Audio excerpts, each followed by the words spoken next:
I used to be bothered by teachers or whatever always asking me what my favorite thing was. What's your favorite color? Can you tell what mine is? Well, today it's Blue. Yeah, I always like blue. It seems mellow or whatever. And I do remember as a kid growing up, and I had a teacher in the youth group all the time asking, what's your favorite parable? What's your who's your favorite prophet? And I think it was just to get us to thinking about the characters that are there. My favorite prophet, Kelly talked about Jonah the other day. So the only of the prophets, I don't know, it shouldn't say anything about my character. The only prophet who didn't want to do the job that God called him for. You know, Moses didn't at first, but he finally gave in and did it. But I like Jonah because, hey, he was successful, wasn't he? Even though he didn't want to be. You know, God used him. What's your favorite miracle? You ever think about that? I always, through my life, things are going on that I don't like. I said, God, I need a miracle right now. Do it however you like to do it. And usually it will work it out. It will work itself out. Jesus said that. Don't worry about tomorrow. You got enough trouble for today. Just live for today. And God will bring it about. And he has just about every time. But favorite miracle? Mine? Jesus' favorite miracle? The favorite miracle of Jesus did a lot of miracles that Elijah did. And that's what got a lot of people to recognize him. And in the first century, the philosophy was at the Passover, when they would eat the Passover Seder, and I do believe it's still going on today. A guy I knew, Jewish background, say they still do this, Passover where he is. They stand up and give an honorable mention to Elijah.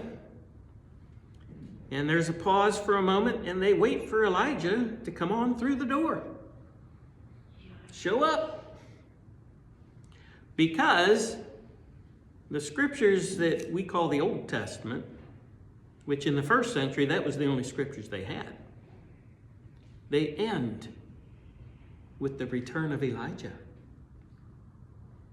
Elijah will return and usher in the Messianic kingdom. And that's why when they were on the mountain with Jesus, Peter, James, and John, and John and Peter both write about it. Said they afterwards, two guys were talking to Jesus, and he looked totally different. It freaked them out. They were terrified. They hid. Jesus had to come back. Okay, come on, it's good. We're good. But who were the two guys? Moses and Elijah. Now, Moses represented the law. Elijah, in Jewish rabbinical teachings, represented the writings and the prophets. The law and the prophets, that's what they called their scriptures. Today they call it the Tanakh, because T for Torah, which is law. Navim begins with N, that's the prophets. And the Ketuvim, beginning with what we have as a K, that is the writings like the Psalms, Proverbs, and other writings. And you remember the question the disciples had as they were walking back down the mountain?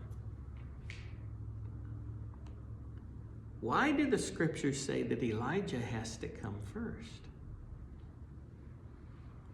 And Jesus said, well, he already has come. And they did whatever they wanted to do with him, and with the impression they killed him. And it said the disciples realized he was talking to them about John the Baptist. Yeah. John the Baptist was in the flesh, Elijah returned, proclaiming the coming of Messiah. Well, Jesus was asked for a sign to prove that he was from God. He said, "An wicked and adulterous generation seeks for a sign, and none will be given it, except the sign of Jonah." Huh? Can you see them screwing up their faces? Jonah? Where does the scripture say Jonah returned? Elijah? Yeah, they're looking for Elijah.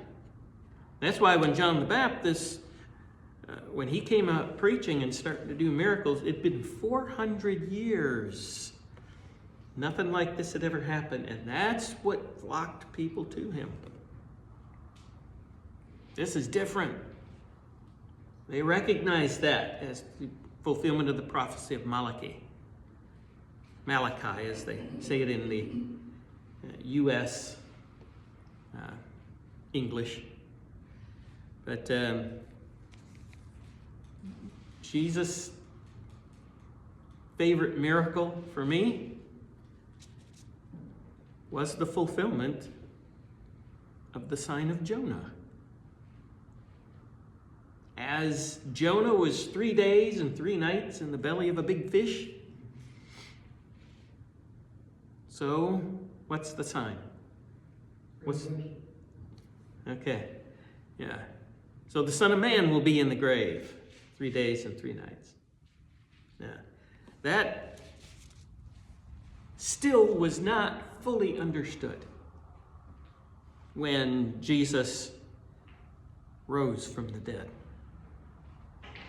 And,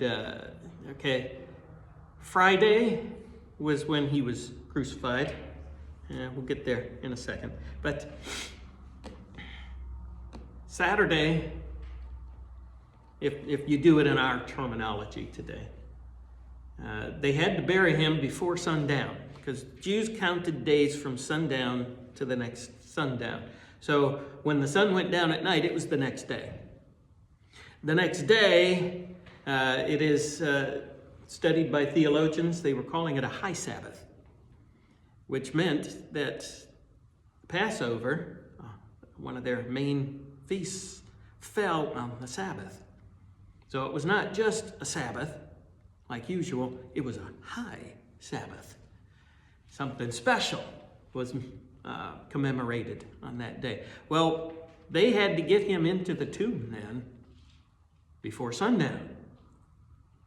Remember, in Joseph of Arimathea, one of the Sanhedrin, he did not give in to what the rest of the Sanhedrin was doing. He asked Pilate for the body, and he buried it in his own tomb, closed it up, but they didn't finish embalming because the sun was about to go down, and it was going to be the Sabbath.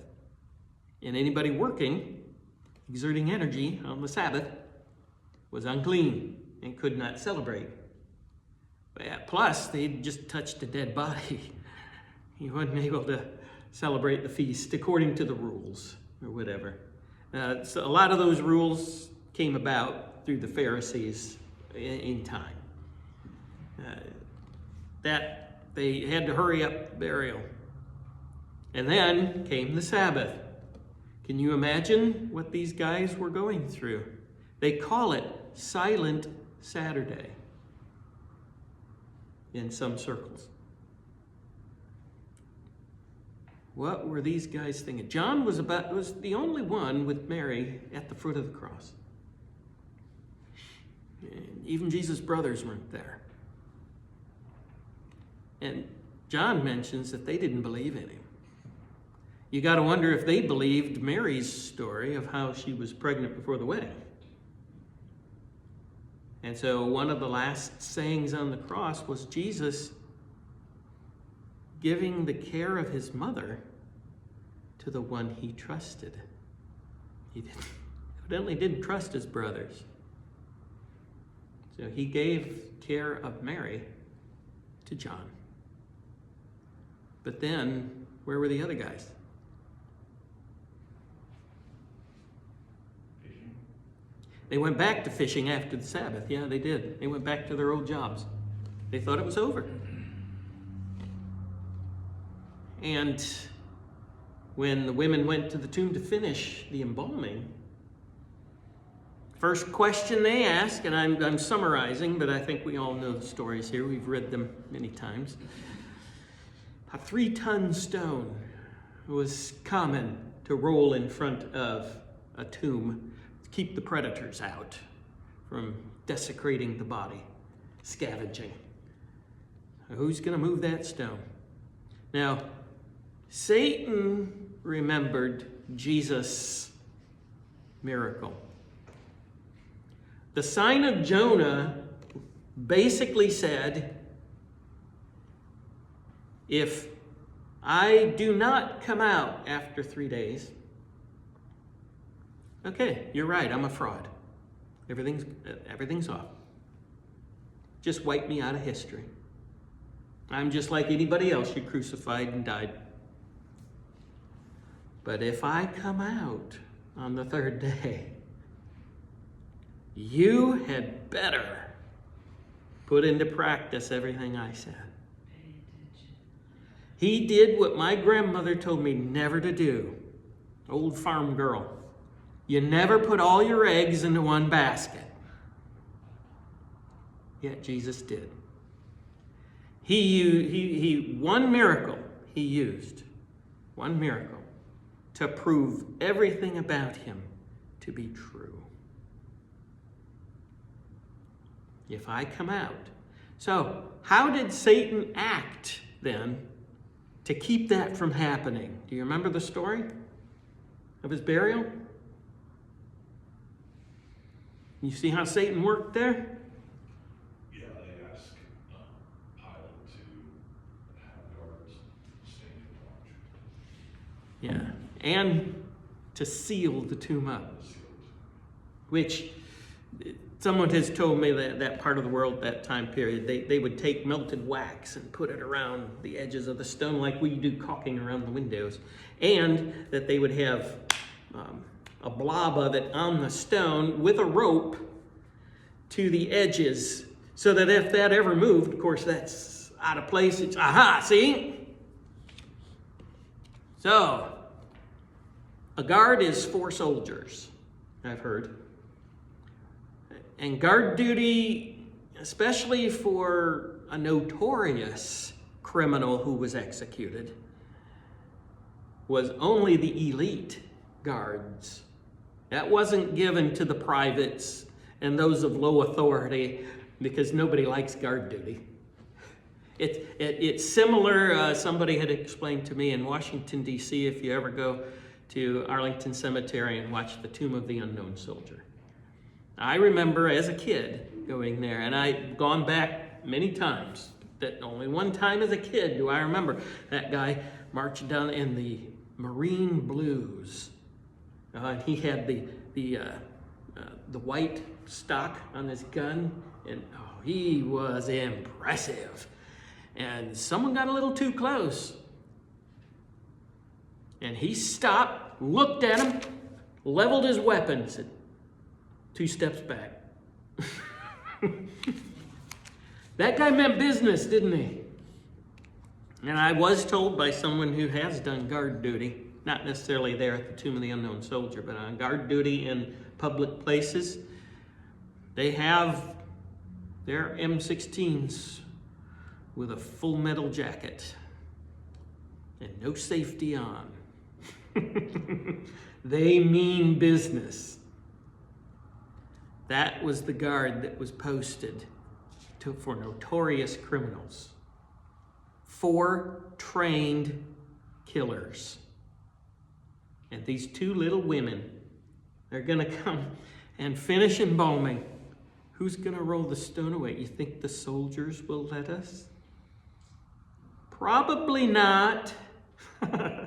You could have been arguing about it on the way, but you know what? You got to try. Now, Mark mentions an earthquake in the middle of the night.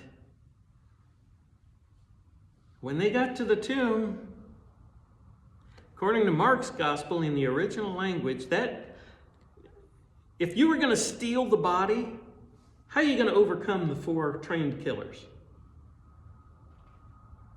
And you're going to move the stone away, maybe take a knife and cut the seal, whatever, bring some extra wax with you or something to seal it back up afterwards, right? You can push it back far enough to squeeze in, drag the body up and put it back, right? Where did they find a 3-ton stone? Back away and flopped is how it's described by people who know the geology there and who know stones and tombs. That stone wasn't just moved back far enough. It was away, and that, what felt like an earthquake, could have been that stone flopping on the ground. And where was the guard? No? Nowhere to be seen. They abandoned the scene. The ladies got there. The stone was rolled away. An angel sitting there, sitting on the stone, waiting for him. Who are you looking for? And again, what an angel always has to say. Not expected to see an angel, did they? Don't be afraid. He's risen just like he told you. Jesus said it so often throughout his ministry that it used to always puzzle me. How did they not get it when it happened? Why were they taken by surprise? Because it never happened before. Never happened before, right? And if it never happened before, it can't happen, right? So my kids told me, one of my daughters, when they were first driving, I said, now you need to watch for other traffic coming out. Said, oh, it's never happened before. It only has to happen one time, right? And you don't want it to happen. Yeah, I remember transporting kids for my son's class. They were going out to one of their outings. And I stopped and waited for cross traffic. He said, you had the right of way. I said, he didn't see me. I could tell. The guy wasn't even looking. He was weaving. Yeah, but it would have been his accident if he hit you. He said, I don't want an accident. One of my first days on the job at FedEx, guess what happened when a guy went through a red light and I was looking for an address? If you've ever been in an accident, you don't want another one. I said, you do not want to be in an accident. Especially, okay, that's no consolation when you're in the hospital with bandages or if someone's killed. It was the other guy's fault. So what? You have to drive defensively. Okay, doesn't matter. So anyway, getting back to the subject here, the ladies weren't just told and believed it. The angel offered them an invitation. Come and see. Come take a look. And what did they find inside the tomb? Burial clothes folded. They wrapped him up quickly before evening, but they couldn't finish because it was getting dark. And then they took him and put him in the tomb. And then the guard was there and it was sealed up. So the clothes that they wrapped him with, and I get the impression from what people have, what I've read about, what they've just tried to describe it like you remember decoupage? You'd get a balloon and inflate it, and then you'd put these strips of newspaper in this paste and wrap it all up. And then when it hardened, you popped the balloon and pulled it out, and you had a shell of it. That is what they found there. The bedclothes, and then the napkin that they would put on the person's face because you felt some respect for the person that was there. Nice, neat, folded, put in place. Now, does a thief stealing a body actually leave the stuff behind? And take the time to fold up the napkin and put it in place? And move the stone as far back as they can get it? No. It was proof to them. And then, as they're leaving and trying to figure it out, who did they meet?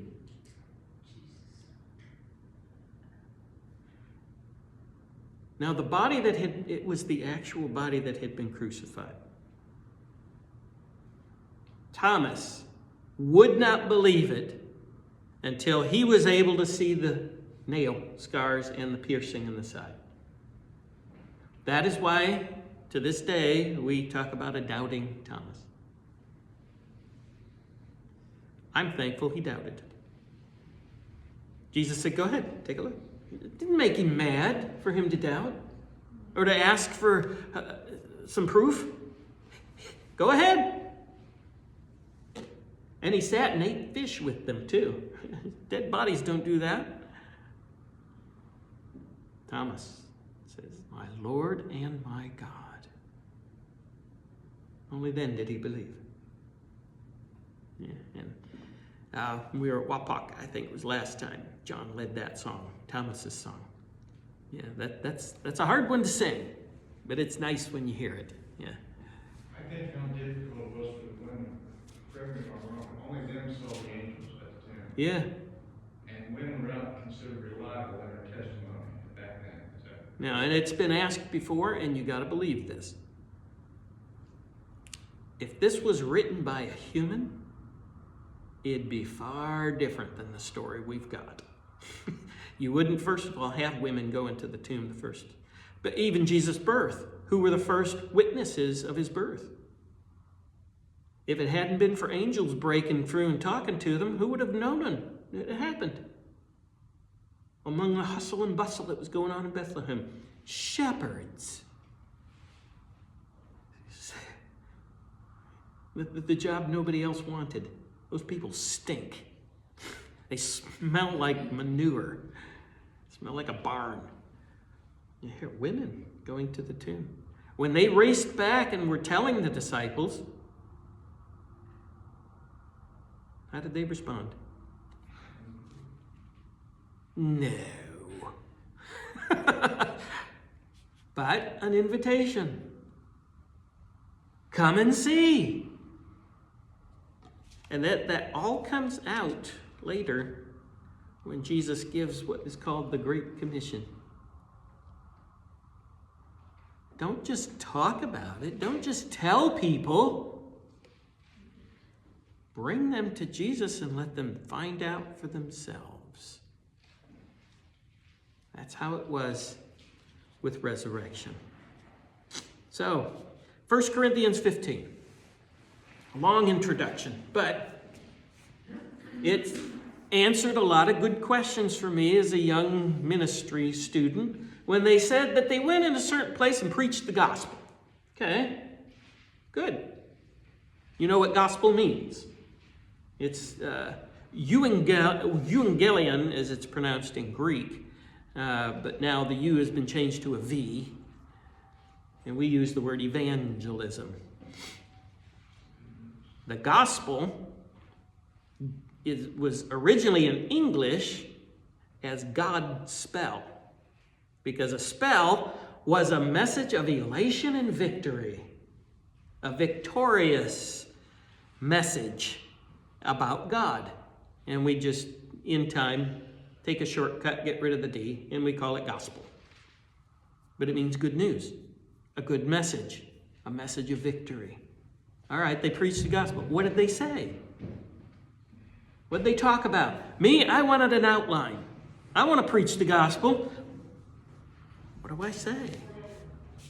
Well, it was actually in an answer then to my question to the teacher. All right, what did they talk about? Because all the years I was growing up, they just talked about the gospel and expected everyone to know what that was.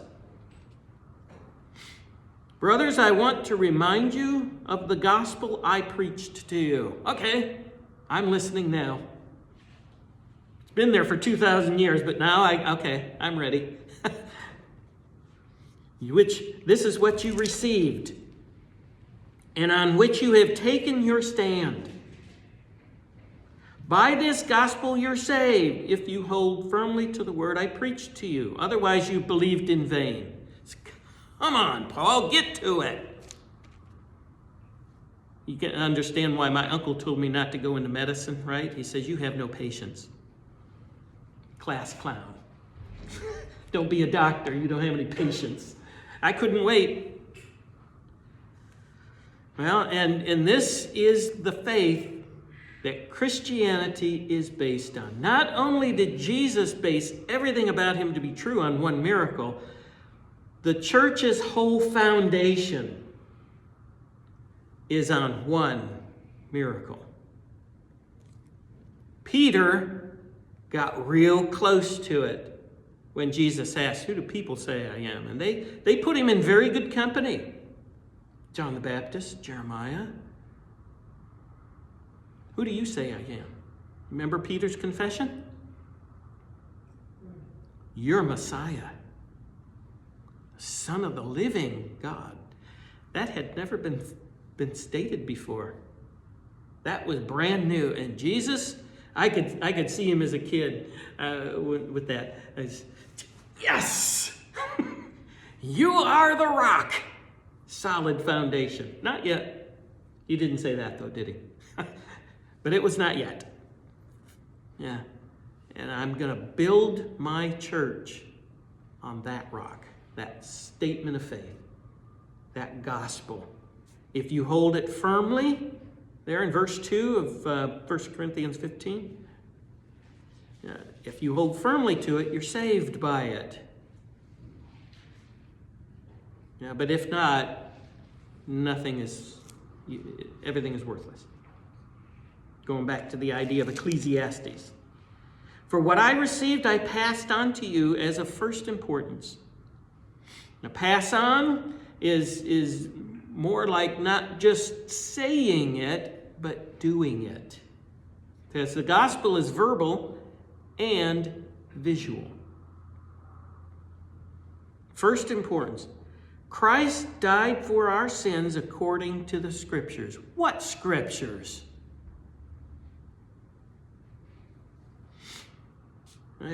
I got a long list. I'm not going over all of them.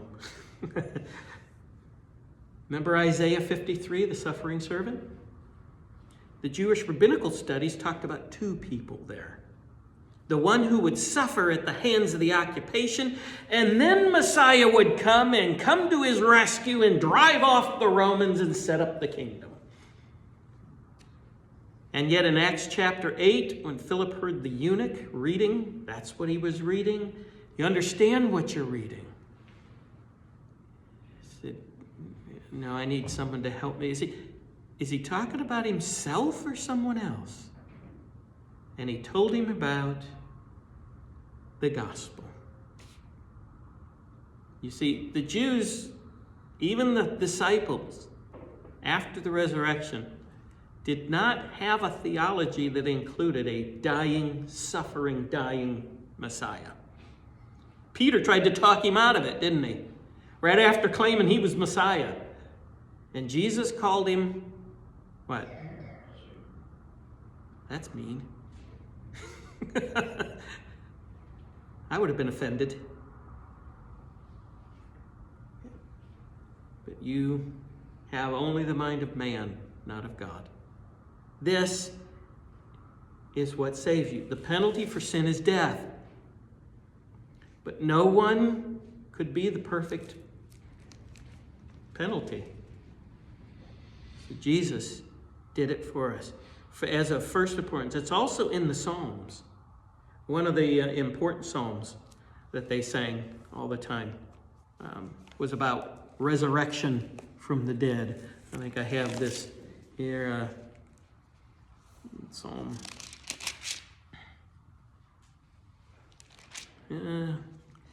It's in Psalm 16. in verse 10. This is a miktam, which is a type of song in the Hebrew. A Psalm of David, Psalm 16, when he's asking to be kept safe. Verse 10 says, "You will not abandon me to the grave, nor will you let your Holy One see decay." So for 1,000 years, people were singing about resurrection. In Isaiah chapter 53, in verse 10, "Yet it was the Lord's will to crush him and cause him to suffer. And though the Lord makes his life a guilt offering, he will see his offspring and prolong his days." Yeah, he's going to suffer. Yeah, he's going to be the offering, die. But he's not gone. No. He bore the sins. You read about this. These were the favorite passages because they talked about a suffering, dying, but yet being raised Messiah. Didn't Jesus say, we're going to Jerusalem? Son of Man's going to be handed over. They're going to torture him. They're going to kill him. But the third day he'll raise from the dead. You think they heard the last part? What are they stuck on? The arresting, the torturing, the killing. Same thing Jeremiah went through. Yeah, they're going to do this to you, Jeremiah, but I'll be there to rescue you. And Jeremiah's answer, I love it. Can we do away with the suffering and the punching and the kicking? And no. Well, he died according to the scriptures. Verse 4 of 1 Corinthians 15 then. Okay, he did that according to the scriptures.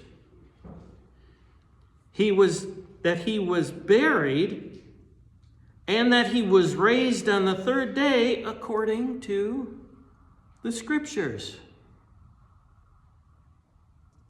And he appeared to Peter and then to the 12. And after that, he appeared to more than 500 brothers at the same time, most of whom are still living, though some have fallen asleep. And there in the early church, fall asleep for Christians was the word for their physical death. But you wake up to a new day. Isn't that kind of a nice thought? It's not the end. Jesus said, God is not the God of the dead, but of the living. So there were plenty of scriptures to get them prepared for this time. He said, then he appeared to James, then all the apostles, and last of all, who did he appear to? Paul says, me, and I didn't deserve it. None of us do. But that is the faith that the church is based on. That is the faith that brings salvation. And when we say faith, I'm not saying just believe. That's how Satan has distorted things to the very day. I'm not saying believe only, I'm saying faith only, as Paul will go on in his letter to the Romans when he talks about, again, the death, the burial, and the resurrection of Jesus. That is the faith that saves. Because that faith starts with believing the story, but then applying it to yourself, going out and acting like it, and then with evangelism, showing it and telling it to everybody. Faith requires all of those working together, not just the believing part. That is what Paul is talking about when we are saved by faith, not by works. The law proved no one could be saved because under the law of Moses, because the person who does these things is the righteous one, but who did them all? Only one individual. God became one of us, did it, and then surrendered that life for everybody. And the reason why Paul is even in this discussion in 1 Corinthians 15, some 40 years after the resurrection, they believe this was written, the Corinthian letters, to a Gentile group who had put on Christ in baptism, but thought that death was the end. There was no more beyond. Paul says, if there's no resurrection, then Jesus didn't rise from the dead. And you're going nowhere. But it has been proven to you. Jesus was raised from the dead. How was it proven? I've got a list here that I used to read off when I taught the class, and I'll do it real quick here. The proof was the empty tomb. Some will say the women went to the wrong tomb, but two of the Gospels explicitly state the women were standing there watching him being put in the tomb. They knew where it was. They didn't go to the wrong tomb. Also, the guards said, going back to what you were saying, the disciples stole his body while we were sleeping. Stupid. That was a death sentence. And if they were sleeping, how did they know who it was? But it says this story's been broadcast till this very day. And you know what? That is still true. That is still their story. And they're sticking to it. Well, some thought that Jesus never really died. They call that the swoon theory, where he just passed out. They thought he was dead. And so they took him down off the cross, put him in the tomb, and in the coolness of the tomb, he revived and got out. Right. After he'd been beaten, tortured, the loss of blood, spear jammed in his side, he's going to move a sealed 3-ton stone and overcome 4 trained killers and then approach the disciples and say, hey guys, how you doing?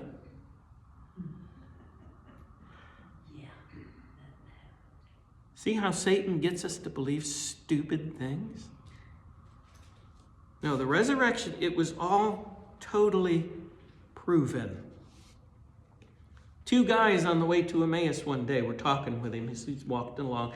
They didn't recognize him because the body that was crucified, probably after the beatings and everything else, probably did not look like him. How did Mary recognize him, though? Thought he was the gardener at first. If you've taken the body, tell us where it is. We'll go and get it. Mary. He must have said that 1,000 times because it's him. How did the disciples know it was him? Same way. He appeared to them. Hallucination?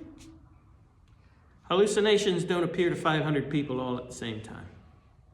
And the witnesses died for their testimony. That is why, it continues on.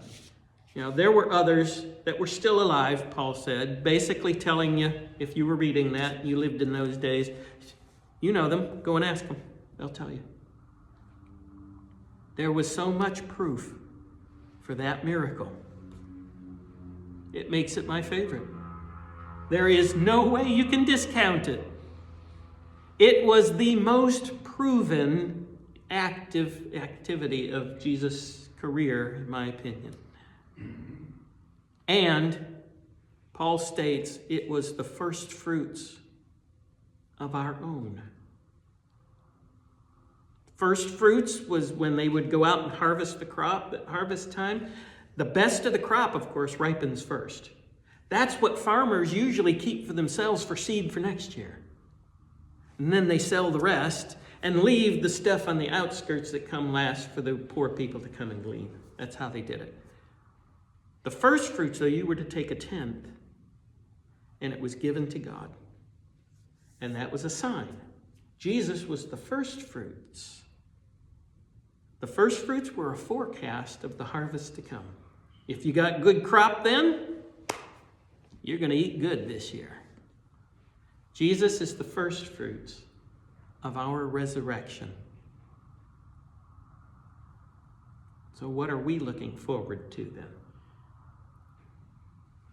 You read Paul's letters, especially Philippians, he couldn't wait. The description he gave reminds me of standing in line at Cedar Point, waiting to ride that roller coaster. You couldn't wait. You're seeing other people enjoying it, and here we are standing and waiting. Can't wait. And that is how Paul is looking at it. I can't wait. So I'll put up with the trouble now, because Jesus is the first fruits, and I'm going to enjoy what's coming later. And that's how we have to approach it. That's where our faith needs to take us. That's where we need to be ourselves, living it out. What happens when we get frustrated and mad and angry and start fighting?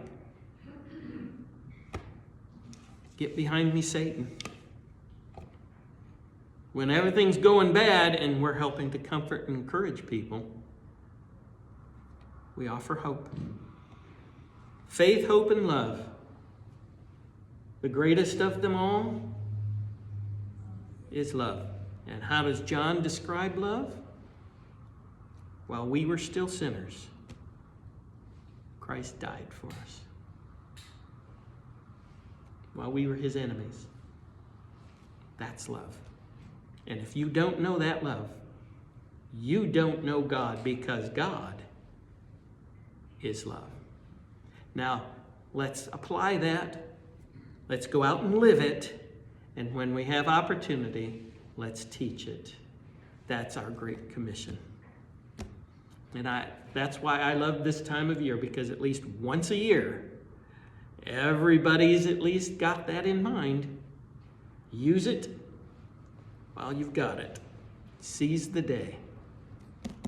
Go and do likewise.